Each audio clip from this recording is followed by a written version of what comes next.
सच के साथ। नमस्कार, सिटी वाराणसी लाइव में आप सभी का स्वागत है। मैं हूं अमित मिश्रा। ये देखते हैं आज के हेडलाइंस। कैंट स्टेशन से फर्जी टिकट की बिक्री, एटीवीएम संचालक गिरफ्तार, 2 टिकट फर्जी बरामद।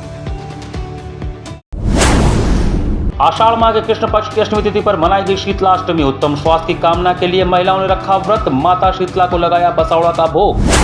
लंका क्षेत्र में ध्वस्त किए गए दुकानों को लेकर मौके पर पहुंचे सपा सांसद वीरेंद्र सिंह, जताया विरोध। कहा, बनारस की संस्कृति और गरीबों को उजाड़कर कभी भी नहीं बनाया जा सकता है कोर्ट। और निजीकरण के मुद्दे पर विद्युत कर्मचारी संयुक्त संघर्ष समिति ने मौन प्रदर्शन कर दर्ज कराया विरोध। और अब समाचार विस्तार से। यात्रियों से ठगी और फर्जी टिकट बिक्री के मामले में कैंट रेलवे स्टेशन पर जीआरपी ने एक बड़े घोटाले का खुलासा किया। कैंट रेलवे स्टेशन पर यात्रियों से ठगी और फर्जी टिकट बिक्री के मामले में जीआरपी ने एक बड़े घोटाले का खुलासा किया है। मामले में जीआरपी ने ATVM automatic ticket vending machine के संचालक ब्रजेश श्रीवास्तव को गिरफ्तार किया है। आरोपी पर फर्जी जनरल टिकट बेचने का आरोप है। शिवपुर निवासी ब्रजेश को मुख्य बुकिंग पर्यवेक्षक की तहरीर पर गिरफ्तार किया गया। घटना तब सामने आई जब यात्रियों राजमणि और रेखा शर्मा ने सोशल मीडिया पर एक वीडियो जारी कर आरोप लगाया कि मुंबई जाने के लिए 6 जनरल टिकट के बदले उनसे 2200 रुपये वसूले गए। उन्होंने बताया कि स्टेशन पर सौरभ नाम के कुली ने उन्हें टिकट दिलवाने में मदद की और एटीवीएम से टिकट निकलवाए थे। इस पर जीआरपी और रेलवे विभाग ने जांच शुरू किया। जीआरपी इंस्पेक्टर रंजोल नागर ने जानकारी दी कि जांच के दौरान पता चला कि ब्रजेश श्रीवास्तव कैंट स्टेशन की नई बिल्डिंग में स्थित एटीवीएम संख्या 11 से टिकट निकालता था। सीसीटीवी फुटेज में भी वह मशीन के पास यात्रियों को टिकट देता हुआ दिखाई दिया। चेकिंग के दौरान ब्रजेश द्वारा निकाले गए 4 टिकटों में से 2 टिकट फर्जी पाए गए, जबकि यात्रियों के पास कुल 6 टिकट थे। इस घोटाले में महानगर एक्सप्रेस और शटल ट्रेनों के टिकट शामिल थे। ब्रजेश श्रीवास्तव एटीवीएम सेवा प्रदाता ओपी गुप्ता के अधीन काम करता था और पिछले 2 से 3 महीने से एक फर्जीवाड़ा कर रहा था। प्रारंभिक जांच में यह भी सामने आया कि जबलपुर और छिवकी स्टेशन पर भी इस तरह के फर्जी टिकट पकड़े गए हैं। जीआरपी थाना प्रभारी ने बताया कि इस तरह के घोटालों से रेलवे को करोड़ों रुपए का नुकसान हो चुका है। रेलवे बोर्ड को शिकायत मिलने के बाद विजिलेंस, आरपीएफ और वाणिज्य विभाग के अधिकारियों ने संयुक्त रूप से जांच की और आरोपी से पूछताछ की। फिलहाल रेलवे विभाग मामले की गहन जांच कर रहा है और दोषियों पर कड़ी कार्रवाई की तैयारी की जा रही है। 14/6/25 को एटीवीएम संख्या 11 से कुछ टिकट निकाली गई थी और चेकिंग के दौरान उन्हीं टिकटों में उसी नंबर के टिकटों का फर्जीवाड़ा पाया गया है, जिसके संबंध में सीसीटीवी कैमरा से पता किया गया है। तो 11 नंबर एटीवीएम से एक व्यक्ति टिकट निकालता हुआ दिखाई दे रहा है, जिसके आधार पर उसको गिरफ्तार किया गया और उसके खिलाफ विधिक कार्रवाई की जा रही है। टिकट कितना मिला है और क्या होगा?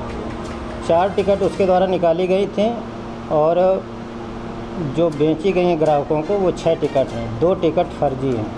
पूरा एक प्रकरण कैसे पकड़ में आया कि ये फर्जी टिकट दे रहा है? ये चेकिंग के दौरान पकड़ा गया है।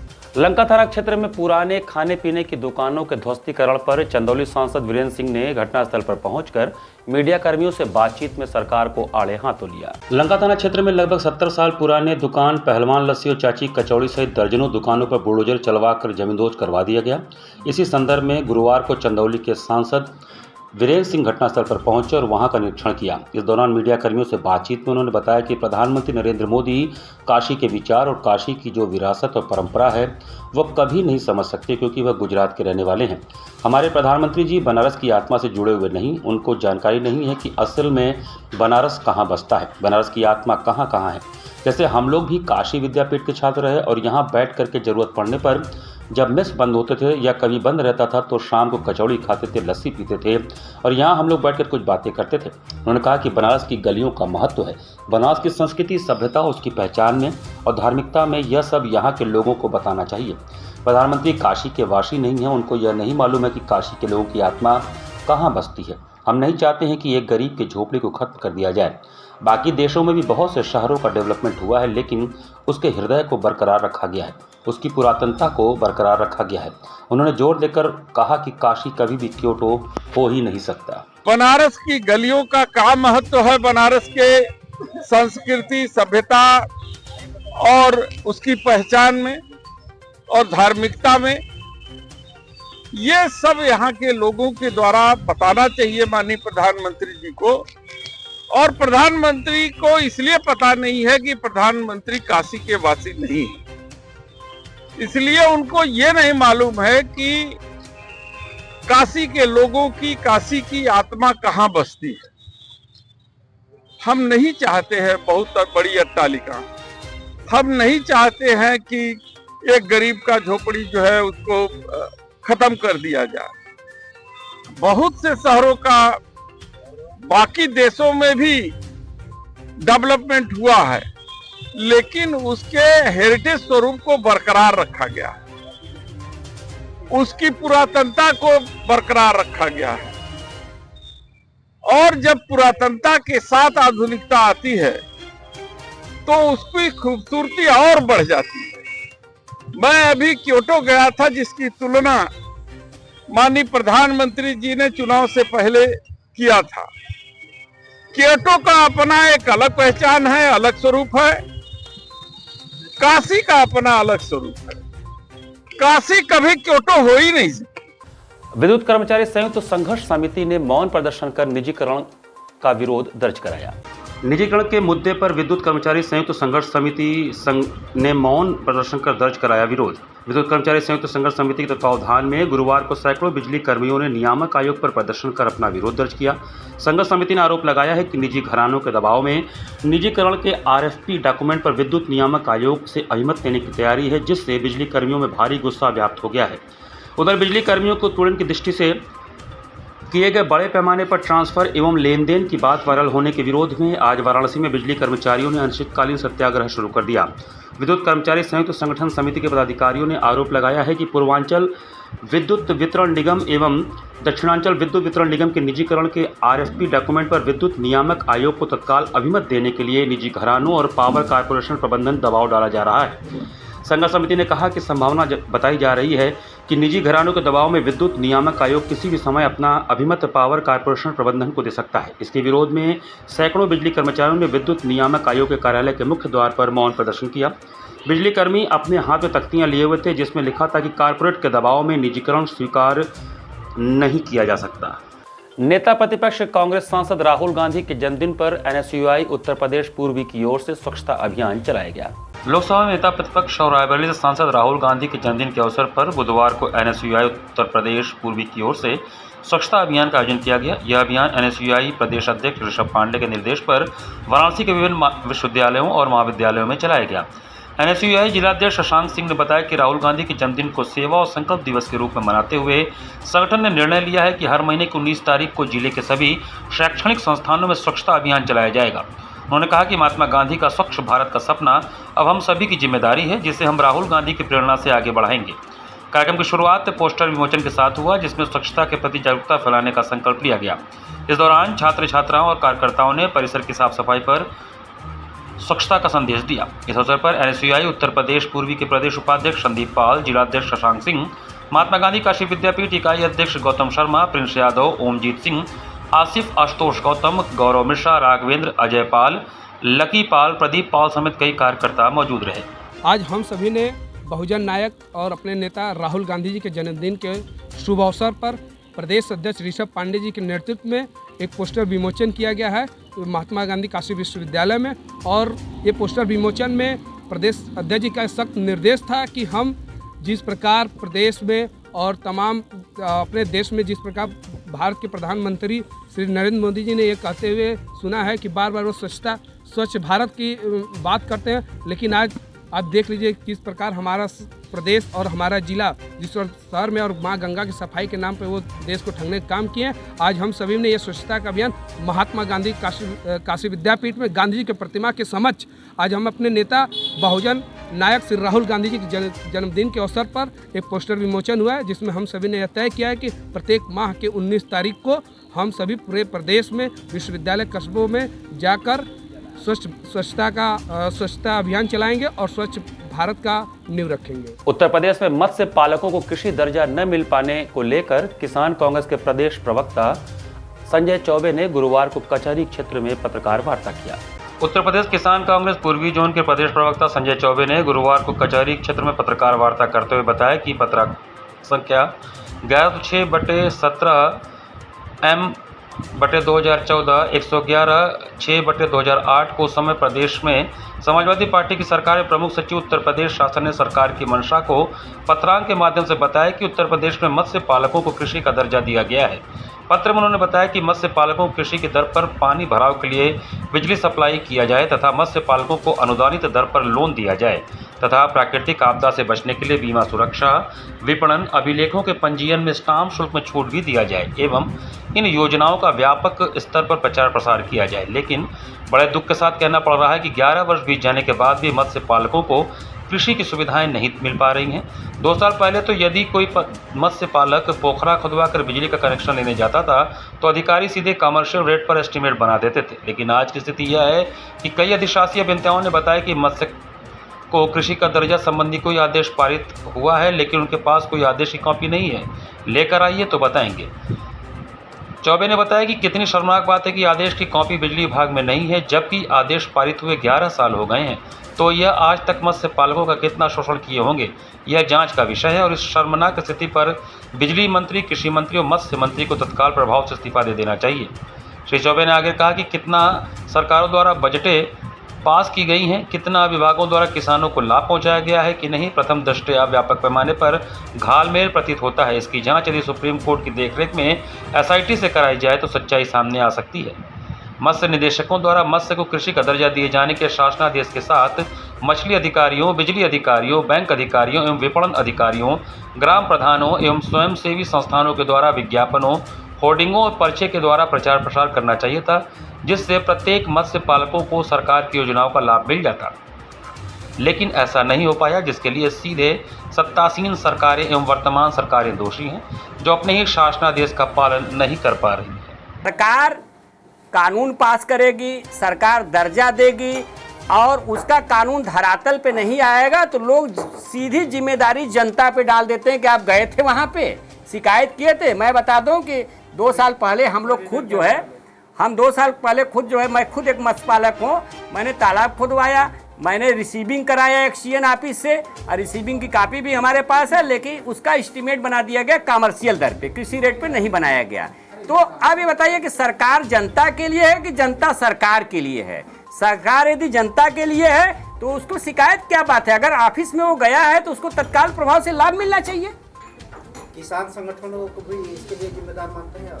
देखिए, सबसे बड़ी जिम्मेदार हमसे वोट क्यों लिया जाता है? हमारी सेवा के लिए ना। सभी नेता कहते हैं कि जनता हमारी मालिक है, तो जब जनता मालिक है तो जनता की सेवा कौन करेगा? हमारी सरकार करेगी। तो संगठन को हम क्यों जिम्मेदार माने? मतलब रोना जरूरी है सुविधा के लिए कि सरकार अपनी जिम्मेदारी निभाएगी। सरकार कहती है कि हर सुविधाएं सरकार किसानों तक पहुंचाएगी, उसकी जिम्मेदारी वो पहुंचाए। गंजारी गांव में निर्माणाधीन अंतर्राष्ट्रीय क्रिकेट स्टेडियम सहित आसपास के गांवों में सड़कों के 4 लेन चौड़ीकरण के विरोध में किसानों का प्रदर्शन 13वें दिन भी जारी रहा। स्वतंत्रता सेनानियों के गांव गंजारी में निर्माणाधीन अंतर्राष्ट्रीय क्रिकेट स्टेडियम सहित आसपास के कई गांवों में प्रस्तावित अर्बन टाउनशिप स्पोर्ट्स सिटी व स्टेडियम को जोड़ने वाली सभी सड़कों के 4 लेन चौड़ीकरण के विरोध में किसानों का प्रदर्शन 13वें दिन गुरुवार को भी जारी रहा। इसी क्रम में यहां के किसानों ग्रामीणों ने पूर्व निर्धारित कार्यक्रम के अनुसार शांति भोज का आयोजन किया।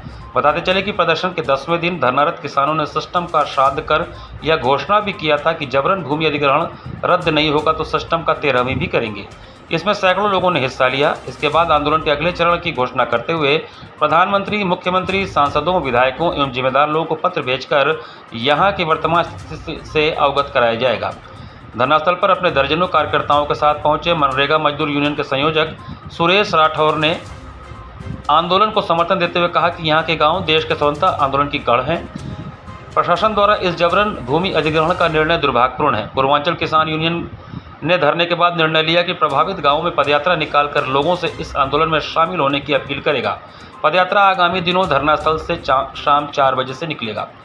यूनियन के अध्यक्ष योगीराज सिंह पटेल ने प्रशासन को चेतावनी देते हुए कहा कि यहां अर्बन टाउनशिप स्पोर्ट्स सिटी व 4 लेन सड़क चौड़ीकरण के नाम पर जबरन भूमि अधिग्रहण कर जितनी शीघ्रता से रोक लगाएंगे किसानों के हितों में उतना ही बेहतर होगा। अध्यक्षता किसान नेता डॉक्टर राजेंद्र सिंह और संचालन पूर्व क्षेत्र पंचायत सदस्य राजकुमार गुप्ता ने किया। अंत में आभार हरसोस ग्राम प्रधान प्रतिनिधि ओम प्रकाश सिंह पटेल ने किया। इस दौरान डॉक्टर राजेंद्र सिंह, योगीराज सिंह पटेल, राजकुमार गुप्ता, ओम प्रकाश सिंह पटेल, सुरेश राठौर, ज्वाला, सृष्टि, धन्या, कुसुमा, तृप्ति, शिल्पी, काजल, दिव्या, राम बालक पटेल, प्रहलाद पाल, राजेश कुमार, राजकुमार सहित सैकड़ों किसान मौजूद रहे। अंतर्राष्ट्रीय स्टेडियम निर्माणाधीन वाराणसी के गंजारी गांव में है। यहाँ के किसान 13 दिनों से लगातार धरनारत है। इनकी जमीनें छीनी जा रही है, जबरन ली जा रही है, रातों रात खूंटा गाड़ दिए जा रहे हैं। यहाँ के जमीनें रिंग रोड में चली गई, स्टेडियम में चली गई, अब सड़क चौड़ीकरण के नाम पे ली जा रही है, अर्बन टाउनशिप के नाम पे ली जा रही है, अब स्पोर्ट सिटी के नाम पे ली जा रही है। तमाम मुद्दों को लेकर अपनी जमीन नहीं देने के लिए एकदम अडिग हो गए। 10 दिन तक के आंदोलन में इन्होंने जिम्मेदारों का श्राद्ध किया, उसके बावजूद भी कोई सुनवाई नहीं हुई। आज जाके ब्रह्मभोज कर रहे हैं 13वें दिन, और इसके पश्चात अब बड़ी लड़ाई लड़ने के लिए ये लोग एकदम कदम से कदम मिलाने को तैयार है। यहाँ पर वक्त चला छोटे से ब्रेक का। बने रहिए सिटी वाराणसी लाइव के साथ। वाराणसी लाइव, सच के साथ।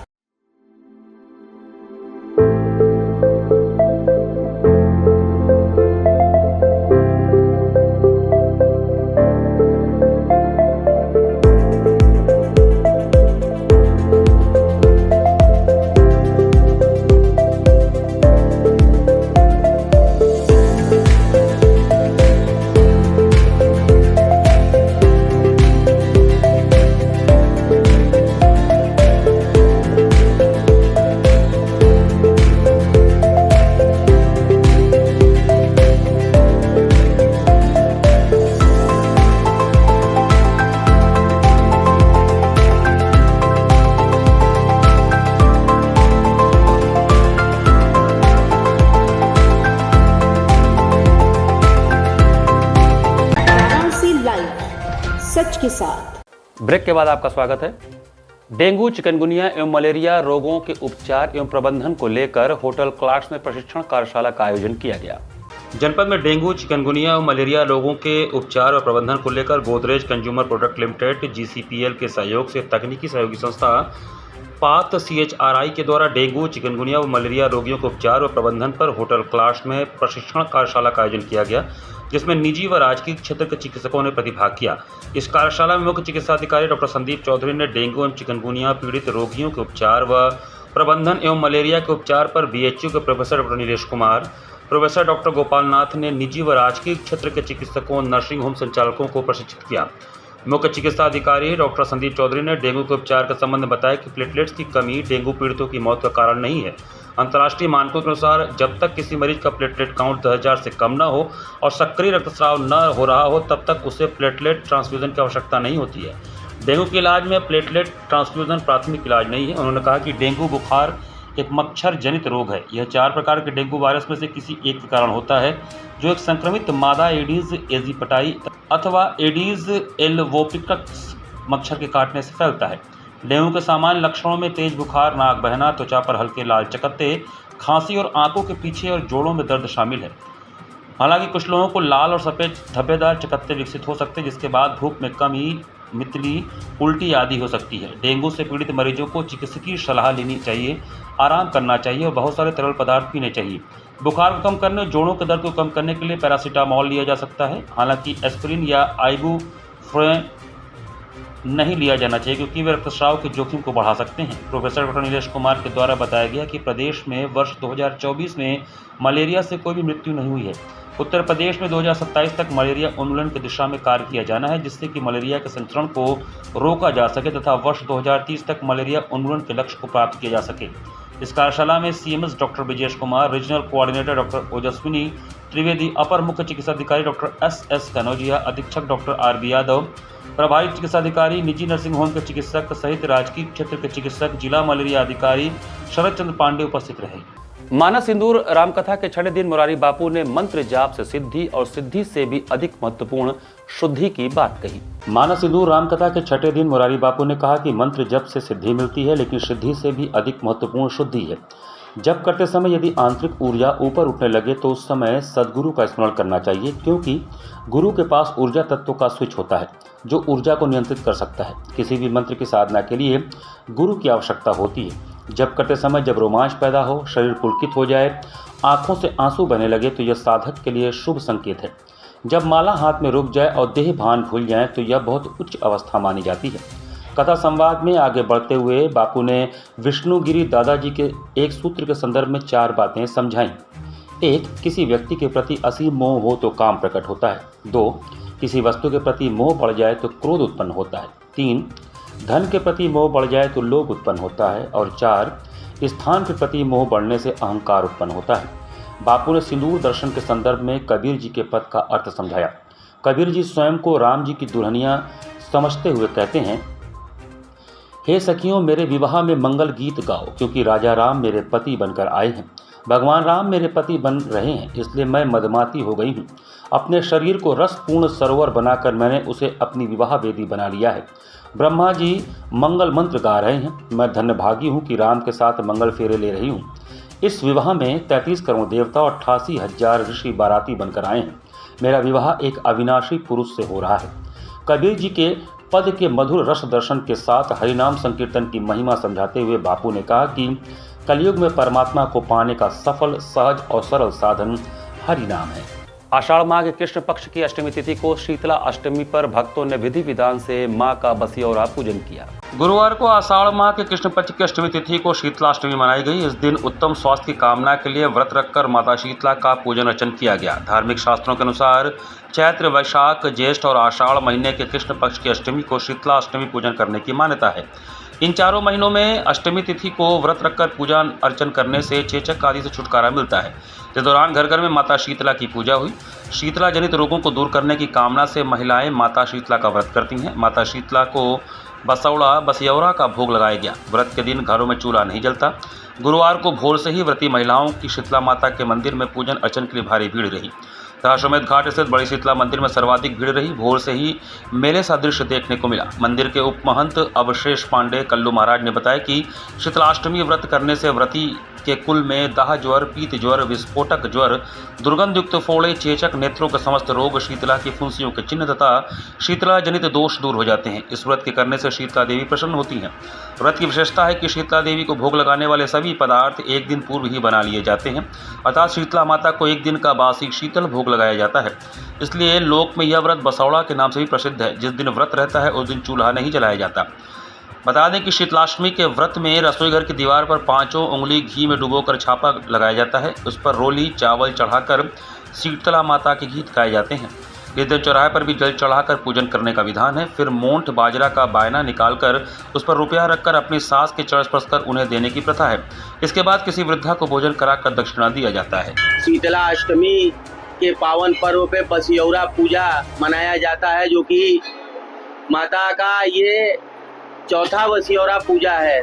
आज के दिन व्रती महिलाएं जो रहती हैं बसियौरा के अष्टमी के एक दिन पूर्व रात में स्नान ध्यान करके अपने रसोई की सफाई करके माँ का भोग बनाती हैं। वही भोग सुबह भगवती को अर्पण किया जाता है और भोर से ही ये महिलाएं, व्रती महिलाएं भोर से ही बनाए हुए बासी भोजन को ला के माँ को अर्पित करती हैं और ऐसी कामना करती हैं कि उनके घर में मंगल कामना, और जो भी भक्त भगवती के बसियौरा पूजन को अपने घर में विधि विधान के साथ करता है, भगवती उनके सभी मनोरथ सिद्ध करती है। और ऐसी भी मान्यता है कि जिस दिन हम बासी भोजन पूरे दिन खाते हैं, क्योंकि आज के दिन पूरे दिन घर में सबके चूल्हा नहीं जलता है, बासी भोजन प्रसाद का ही उपयोग किया जाता है, जो कि हमारे शरीर में रोग से लड़ने के लिए और क्षमता देता है और शरीर को स्वस्थ रखता है। काशी वंदन सांस्कृतिक कार्यक्रम में उड़ीसा की प्रिया नायक का सुमधुर गायन हुआ। जिला काशी विरासत संरक्षण समिति के तत्वावधान में आयोजित होने वाले काशी वंदन सांस्कृतिक कार्यक्रम में 18 जून को उड़ीसा से पधारी सुश्री लक्ष्मी प्रिया नायक का गायन हुआ, जिसमें सर्वप्रथम उन्होंने राग शुद्ध कल्याण में बाजो रे पाए लिया, जो कि 3 ताल में निबद्ध बंदिश है। तत्पश्चात उन्होंने भगवान शिव पर एक भजन सुनाया, जिसके बोल थे, हे शिव शंकर हे करुणाकर। अंत में एक दादरा बरसन लागी बदरिया गाकर कार्यक्रम को समाप्त किया। कार्यक्रम की मधुरता से वहां बैठे श्रोताओं को मंत्रमुग्ध कर दिया और कार्यक्रम में शमा बांध दिया और खूब तालियां बटोरी। कार्यक्रम संयोजन अंशुमान महाराज का रहा एवं धन्यवाद ज्ञापन मुन्ना सिंह ने दिया।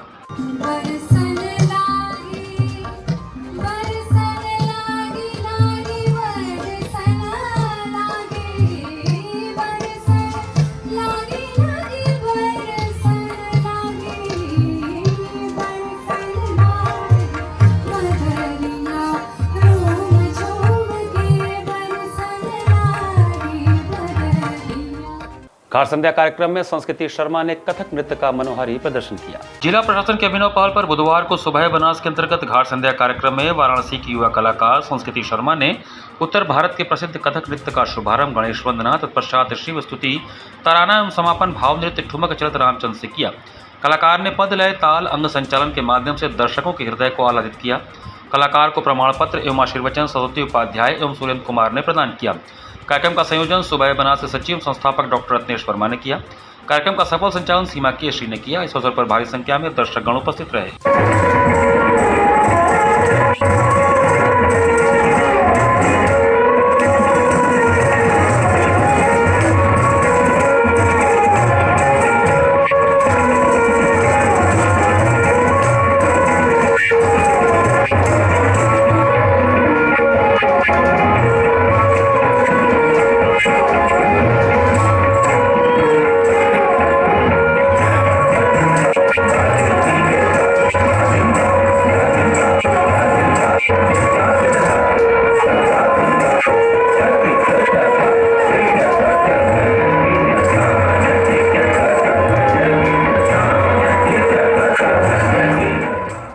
इसी के साथ सिटी वाराणसी लाइव का ये संस्करण हम ही समाप्त करते हैं। मुझे दीजिए आज्ञा।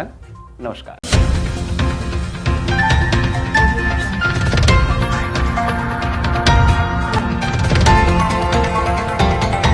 वाराणसी लाइव, सच के साथ।